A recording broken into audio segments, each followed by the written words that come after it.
ایک شخص نے حضور سے کہا کہ حضور مجھے کوئی وصیت کیجیے۔ حضور نے اسے ارشاد فرمایا کہ تو غصہ نہ کیا کر۔ اس نے پھر کہا مجھے وصیت کیجیے، تو آقا کریم نے پھر فرمایا غصہ نہ کیجیے۔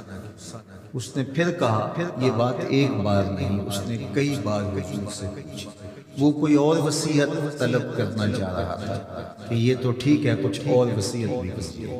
اس سے ایک تو اس شخص کی ذاتی صورتحال ایسی ہو، اور دوسری یہ ہے کہ اس نصیحت کی اہمیت کے پیش نظر غصہ جب انسان کو آتا ہے تو وہ مغلوب ہو جاتا ہے اور بہت غلط فیصلے کر بیٹھتا ہے۔ اس لیے بار بار ایک نصیحت پر تاکید کرنا اور اس کا تکرار کرنا اس امر کی طرف توجہ دلاتا ہے کہ ہمیں معاملات کے اندر بہت معتدل رہنے کی ضرورت ہوتی ہے۔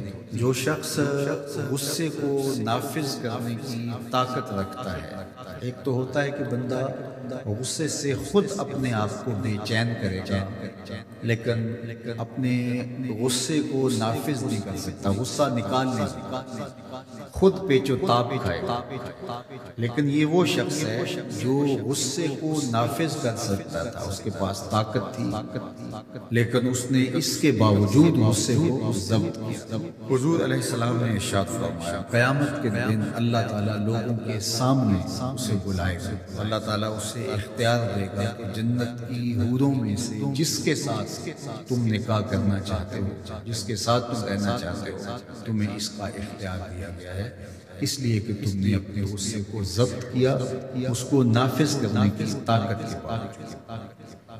اور ایک روایت حضرت سلیمان بن سرد رضی اللہ تعالیٰ عنہ سے مروی ہے، کہتے ہیں کنت جالسا مع النبی صلی اللہ علیہ وآلہ وسلم، میں حضور علیہ السلام کی مجلس میں بیٹھا ہوا تھا۔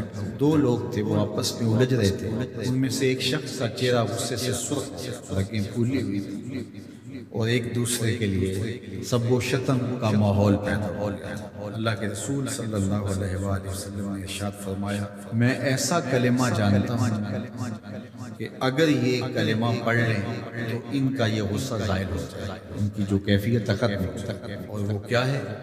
اعوذ باللہ من الشیطان الرجیم۔ یہ پڑھ لیں تو جو ان کے اندر ہے وہ چلا جائے گا۔ تو لوگوں نے اس شخص کو کہا جس کی رگیں پھولی ہوئی تھی اور غصے سے اس کا چہرہ سرخ ہوا جا رہا تھا کہ تعوذ پڑھو، اعوذ باللہ من الشیطان الرجیم پڑھو۔ اور یہ اللہ تعالیٰ نے قرآن مجید میں ارشاد فرمایا ہے کہ جب غصے سے انسان بے قابو ہو جائے تو اس کو چاہیے کہ وہ اپنے غصے سے باہر نکلنے کے لیے تعوذ پڑھے۔ ایک روایت میں ہے اللہ کے محبوب نے ارشاد فرمایا تم میں سے اگر کوئی شخص غصے میں آئے تو وہ خاموش ہو جائے، تو خاموشی سے غصے کا لیول نیچے آنا شروع ہو جائے گا۔ اور ایک روایت میں ارشاد فرمایا جب تم میں سے کوئی شخص غصے میں ہو تو وہ کھڑا ہوا ہو تو وہ بیٹھ جائے، اور اگر اس کا غصہ اس سے زائل ہو گیا تو ٹھیک، ورنہ لیٹ جائے۔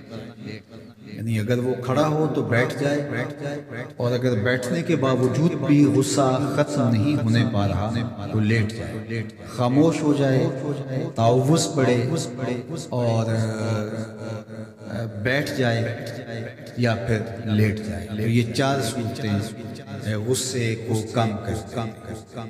تو غصے کو نافذ کرنے کی بجائے کوشش کرنی چاہیے کہ غصہ جو ہے وہ فروغ ہو جائے، کیونکہ غصے میں انسان ایسے امور کر لیتا ہے کہ بعد میں اس کو سخت پچھتاوا ہوتا ہے۔